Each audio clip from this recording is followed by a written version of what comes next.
Welcome to Connections with BCD Travel, an ongoing conversation about the modern-day travel program, the impact of technology, and how travel buyers can take control and drive change. What are we waiting for? Let's start connecting. Hello, everyone. Welcome back to Connections with BCD Travel. I'm Miriam Moscovici, and I lead BCD's research and partnerships team. We're celebrating International Women's Day on this episode, so you're tuning in for a great session. But before we get into today's details, a quick reminder that we'd love receiving your feedback. So go to bcdtravel.com/podcast to connect with us.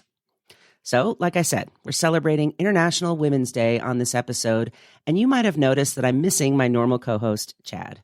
Don't worry, he'll be back soon, but I'm excited to have a voice you might recognize as my co-host today. Hello, everyone. I'm Simone Gray. If you listen to the Connections podcast, you might remember me from the Marketplace matchmaking episode we published a few weeks ago. Simone, it's great having you. I love hosting with you.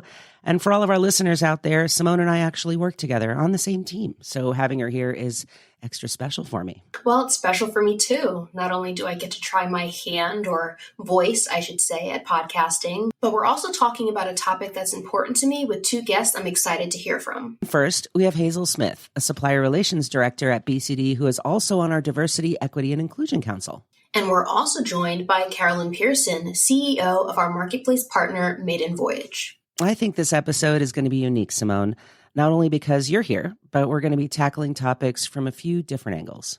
Well, I say we get to it.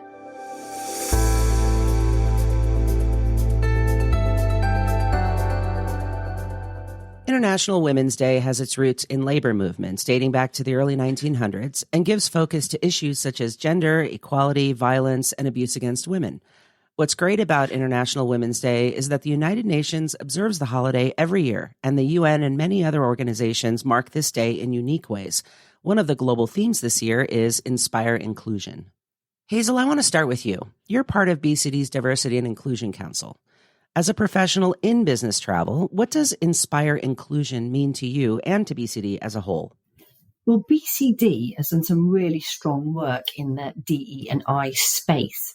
So in early 2023, we built on our long-standing commitment to diversity and inclusion. And as an organisation, added a focus on equity into the mix. And it's a courageous thing for an organisation of this size and global profile to admit that there are opportunities to do better in creating more access and opportunities for everyone across our many different diversity dimensions.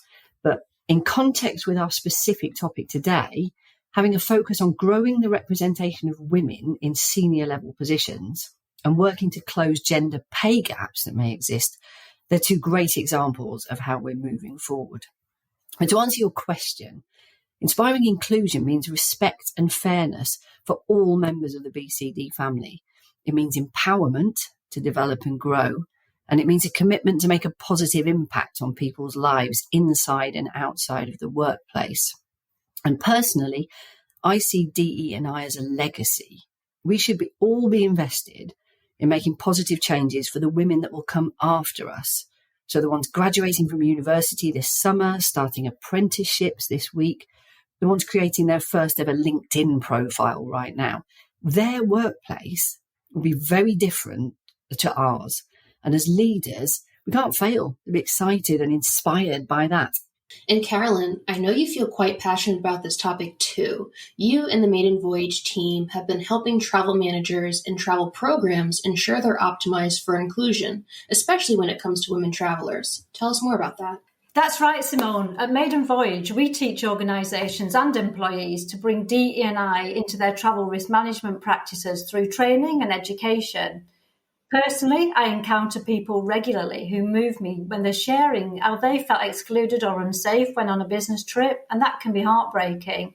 You know, a big aspect of this conversation for me is ensuring that we look at this topic holistically. It's more than just saying you need to do XYZ when you travel, because while that's really important, we also need to inspire inclusion by inspiring change globally. Well, let's talk about how times have changed for women in business travel. Carolyn, can you quickly take us through the last few decades? Yeah, of course. Well, thankfully, women have progressed from being those that book business travel for others to being those that undertake it as a key part of their roles. But we really have seen minimum attempts by the industry to make business travel more welcoming for women. I mean, of course, we've seen women-only hotel floors, or we've seen women-only taxi services. But in reality, we've still got a long way to go. Simple allyship can make a massive difference. For example, not too long ago, I was out for dinner with some industry partners in New York City. The group was predominantly men, and we all ordered ride shares to get back to our accommodations. But unfortunately, mine was the last one to arrive, and I was left stood outside the restaurant late at night feeling really, really vulnerable. Hazel, when it comes to the company's duty of care program, what's your opinion on how travel managers can make sure they're thinking of things accurately? They must think about women holistically, because as you said before, it's more than just personal safety, and it's part of the broad duty of care theme. So, of course, there's the personal safety pillar, but then there are the health needs that women face while we're on the road. And for global programs, there are vast differences in what women travellers might encounter based on local culture, for example, or even geographic region. Those are really great points, Hazel. It is important that individuals are empowered to do their own risk assessment based on their own personal needs, and to be able to communicate them without fear of judgment or discrimination. Creating a culture of safe, open communication means that women won't feel that they need to compromise their personal safety in order to comply with the travel policy. And also, uniquely, women are experiencing life events such as pregnancy or breastfeeding or menopause, or perhaps caring for an aging parent. And when you marry that with navigating geographically diverse cultures, these sometimes require some pre-travel research when it comes to attitudes towards women, such as the more subtle things to consider, like appropriate clothing or how to greet somebody in a business setting. I certainly remember when I was working in the Netherlands for a number of years, I was caught out by the greeting of 3 kisses, and I never knew which side of the cheek to start on, and inevitably it was the wrong one, and that just got really embarrassing.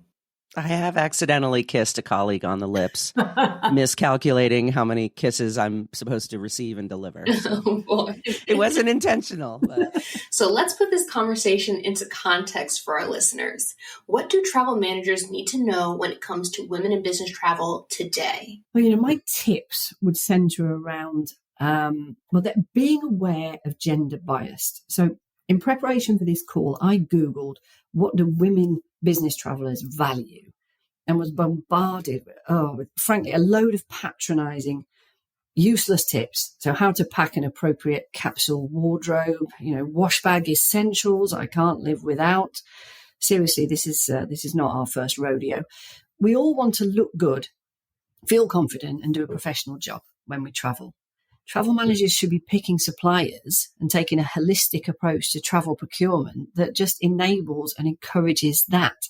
And then definitely health, mental and physical. There are some fantastic hotel brands out there now, to give you an example, that are all about enabling travellers to be sure that the training plan or the diet isn't put on hold Tuesday to Thursday this week just because you happen to be away from home. So it's about making travel a positive, healthy experience that fits in with your wellness goals. So if you engage with those hotel suppliers, they are just a massive asset. And finally, I would definitely say be mindful that colleagues, they might have many plates spinning outside of work and back at home. So in my case, I'm 100% committed and focused on what I need to achieve from any business trip when I've had the flexibility to plan well and can check in regularly. So I've got some peace of mind. I just know that everything back at home is running as it should. Carolyn, I'd be really interested to hear what you'd add to that. Yeah, sure. I think the main thing is that don't make decisions on behalf of women.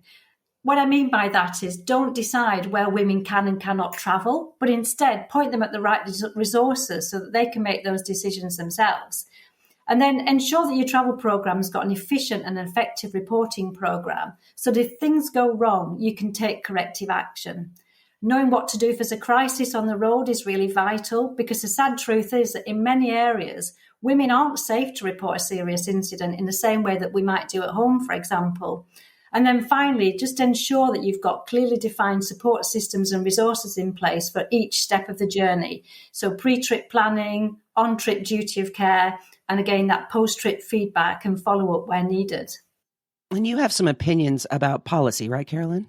I do, absolutely. I'm diametrically opposed to incorporating the complexities of DE&I into a single travel policy. That doesn't benefit anybody. And as Hazel has said, we need a holistic and a personalised approach to duty of care.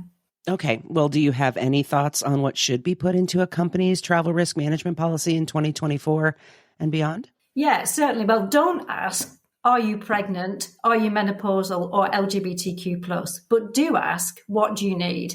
Focus on the solution and not the why. And then think about that privacy versus disclosure. We all have good intent, but we have to respect the privacy laws. Combine the power of your multiple partners, for example, Crisis 24 or International SOS or Maiden Voyage, with your own travel risk management team. We all play together really well to keep your people safe and utilise the resources that you've already got at hand. Carolyn, as I scroll through social media, I often see lists, the safest cities for women, the most dangerous, etc. Should we be paying attention to these? Oh, yes, Simone, I see those lists all the time. And this data is really interesting, but it's vital for travel managers to understand that it will always be different per person. Unthinkable situations can happen anywhere, even in the safest of destinations. And that's why it's essential to educate your travellers on risk mitigation and response, what to do if something goes wrong. And Hazel, as Miriam said, one of the global themes for this year's International Women's Day is inspire inclusion. So what advice do you have for an ally? Oh, I love this question, because equity for women can't only be talked about by women. So it's simple things like being an active bystander, thinking about more than just yourself. That would go a long way. Changing how we talk to our colleagues can help too. So to give you an example, rather than, do you need me to do XYZ on our trip? It should be, what can I do to help you on our trip? And that will go a long way, especially for those travellers who might feel uneasy or like they're being difficult when they're asking for help. And this also comes down to weaving a cultural shift into your entire organisation. And that starts by just encouraging inclusive behaviour. You know, I think we could even extend this, Hazel, to creating inclusive events too. I've got my own set of magic questions, and one of those is, we value diversity. What do you need from us to feel included in this event? You know, I think that's a great point, right? Kind of painting a very realistic picture of what might happen. So let's just say, paint a scenario for me here. We have a woman traveler, and she does say, I need some assistance. What types of assistance or actions do you typically see a travel program being able to take to accommodate some of the needs that women might have uniquely traveling around the world? Can you paint some examples? Yeah, of course. So again, when you're asking people what they want, you've got to be open to the things that they might tell you. And it could be something off-piste, or it could just be, I need a really quiet room. I don't need to be staying with that colleague. I want to go to that destination, but I need a little bit more information about it to ensure my safety. Or as Hazel mentioned earlier, I've got a fitness program that I want to continue, but I know I'm traveling to a country where women are only allowed to use the gym between this time and this time. And we've got meetings planned at that time. So how can I maintain my fitness schedule, but still fit in with the culture that I'm traveling to? And what about, milestone events that women typically or may have, right? Like pregnancy or menopause or nursing. How do those present themselves in a business travel environment to women travelers? Yeah, so there are certain things that might be off limits. For example, certain travel vaccinations, or it may be that somebody's breastfeeding and they're not able to have the yellow fever vaccination. There's a Zika virus. And then, the whole host of symptoms which come with menopause. So again, asking the question rather than deciding what you think those people need. And one of the things that I've seen that might be a bit radical, but actually some organisations have got a no travel, no justification process, whereby somebody just says, or is allowed to say, I can't take that trip. Because actually early disclosure might be a problem for somebody, or they might have a history of miscarriage, and therefore, it's a very delicate situation, or they could be going through IVF. There's so many different scenarios. You touched on, Carolyn, around asking women what they want rather than making assumptions. And I would assume that comes into play Very much so when you're working on accommodating women who are coming from a culture different from where you are, right? So this applies across the board, not just, women traveling from west to east, but women traveling from east to west, right? There's differences and they all seek to be accommodated. You're absolutely right, Miriam. Culture is global, it's international, it's in any direction that you're traveling to, you could be a cultural minority. And even in parts of Europe, where countries have banned the headscarf, that could be problematic, for example, for women traveling from the Middle East to parts of Europe. We've seen an uprising in, sort of racial hatred, and that could, be very much targeted at women based on how they're dressed. It's so inspiring to hear you both talk. For me, this topic isn't just that woman thing again, and inclusion isn't just a buzz topic. It's a real life thing, and it's important from every angle: the traveler, the ally, the travel management company, and the suppliers. Carolyn, I do want to make sure our listeners know how to engage with Maiden Voyage if they want to dive deeper into this topic or anything that Maiden Voyage can do for their program. They can find us in the BCD marketplace, or of course come to our website, www.maiden-voyage.com. But if you'd love to meet us in person, then come and see us at the Business Travel Show in London on the 19th and 20th of June. Carolyn, if somebody does get in touch with Maiden Voyage, what are the types of things that you would do for a travel program? One of my favourite things that we do for the travel programs is we work with organisations to actually teach them how to create an inclusive travel program. Mm-hmm. So that starts with a training program. And then, of course, we look at what resources they've got internally, which travel management company they're working with, hopefully BCD, and which travel risk management company they're working with. And then we map out the processes to make their travel program really inclusive based on millions of different characteristics. And what's the call to action that normally occurs? Is there a problem they're solving for? Or is it just the progression of general DE&I programs at the enterprise? Well, it's a mixture. Sometimes organizations are massively investing in DE&I and therefore they want to filter that down into the travel program. But sometimes, sadly, they have had an incident and then they want to rectify that or make sure that it doesn't happen again. And the work that you do, does it apply to populations beyond just women travelers, right? Does it transcend across a variety of different stakeholder or ally groups? Totally. So we look at things like LGBTQ travelers, we look at cultural minorities, we look at a whole range of things around disability, neurodiversity, even male travelers. Okay, you two, last question. In just a sentence or two, what do you want our listeners to think about when it comes to women in business travel? Hazel, you first. Well, we're an asset. We're committed to excellence. We're subject matter experts. I think you can hear that I'm speaking from the heart here because I'm thinking about all the brilliant women I work with at BCD and across our supplier network. We're fantastic people, professionally and personally. So value that. Value that every day, not just on International Women's Day. You may never know the pressure or life events that your women are experiencing, whilst at the same time having to navigate the unique challenges that they're facing when travelling around the world. What's the one thing that you can do, share or ask that will enable them to be their best selves and to really thrive while they represent your company around the globe?